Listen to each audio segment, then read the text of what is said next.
Your brain is lying to you about anger, and it's costing you everything.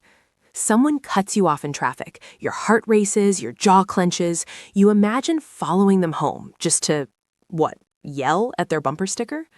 Congratulations, you just gave a complete stranger free rent in your head. And here's the kicker. They're not even thinking about you.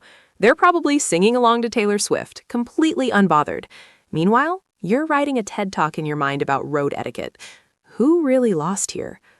Look, I'm not here to tell you to just be positive or choose happiness like some Instagram therapist selling $500 courses. I'm here to show you the actual psychology behind why you're so easy to trigger, and more importantly, how to rewire that broken alarm system in your skull.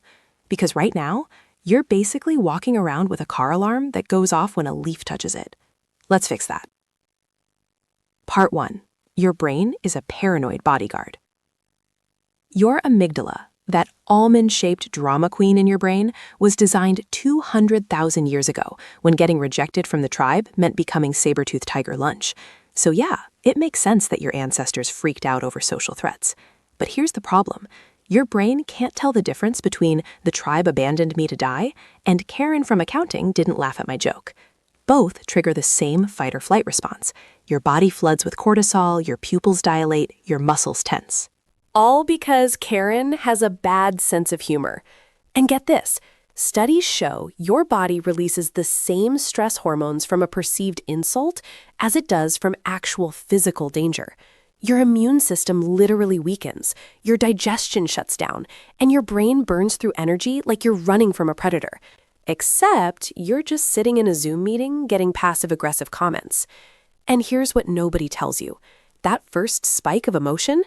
Totally involuntary. You can't stop it. It's hardwired. But what happens in the next 6 seconds? That's 100% your choice. Most people ride that emotional wave straight into crazy town. They snap, they ruminate, they write paragraph-long texts they'll regret. But the people who seem naturally calm, they've just learned to surf that wave instead of drowning in it. They feel the anger, acknowledge it, and then let it pass, like a cloud. Sounds simple, right? It is.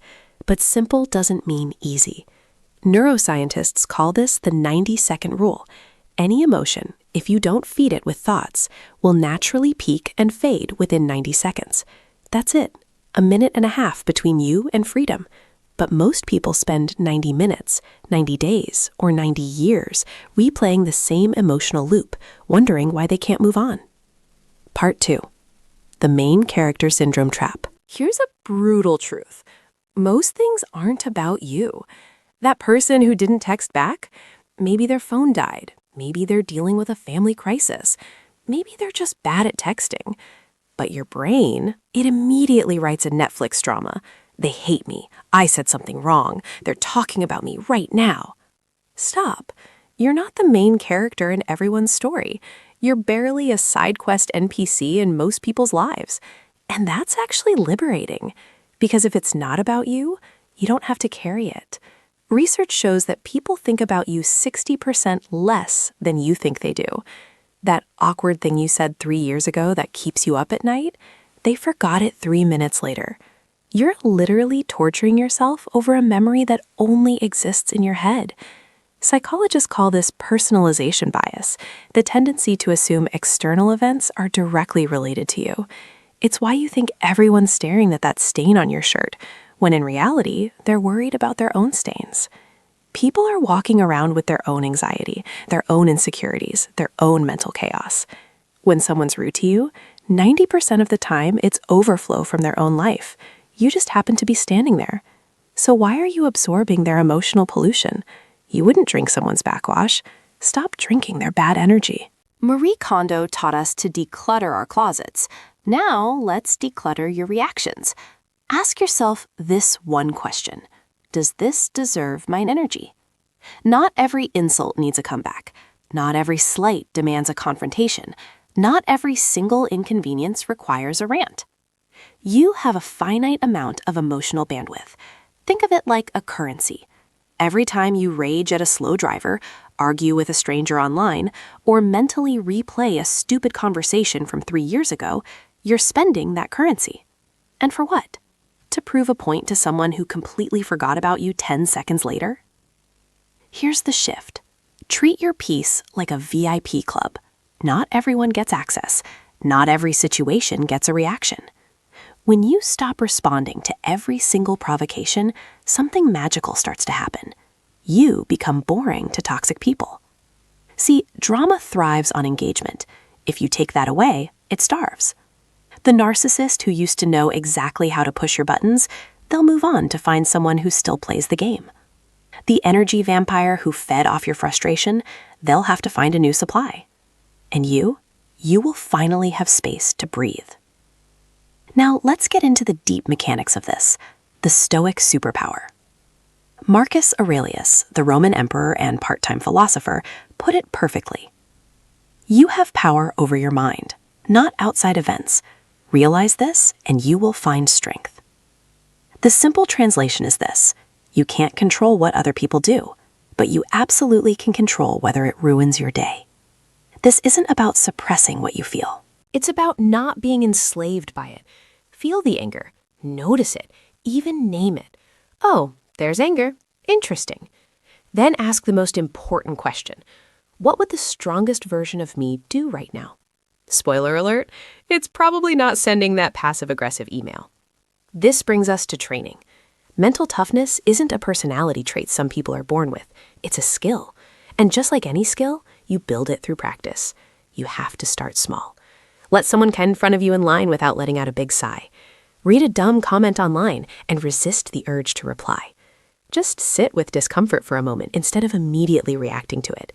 Each time you resist that urge to explode, you're doing a rep. You are strengthening that mental muscle. And over time, the things that used to completely wreck you, they will barely even register. That isn't numbness. That is mastery. Here's a practical drill you can start today. The 10-second rule.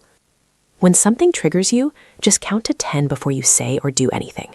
In those 10 seconds, your prefrontal cortex, the rational thinking part of your brain, comes back online. The amygdala, your little panic button, loses its grip. You shift from being reactive to responsive. And 9 times out of 10, you will realize the situation simply doesn't need your energy. This one technique has saved relationships, careers, and probably a few prison sentences. And this leads to the ultimate flex. You know what really confuses people who want a reaction? Unshakable calm. When someone tries to provoke you and you just don't bite. They don't know what to do. They'll call you cold, robotic, hard to read. Good. That means your boundaries are working. You're not being rude. You're just refusing to dance to their chaos. And here is the paradox. The less you react, the more respect you actually command. People start treating you differently because they realize you are not someone they can manipulate with emotions. So here's the bottom line. You don't need to become an emotionless monk on a mountain. You just need to stop giving your power away to people and situations that haven't earned it.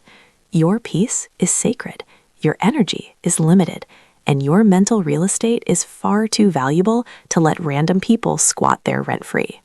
So the next time someone tests you, a troll, a toxic coworker, or even your own spiraling thoughts, remember this: you're allowed to feel everything, but you do not have to do everything you feel.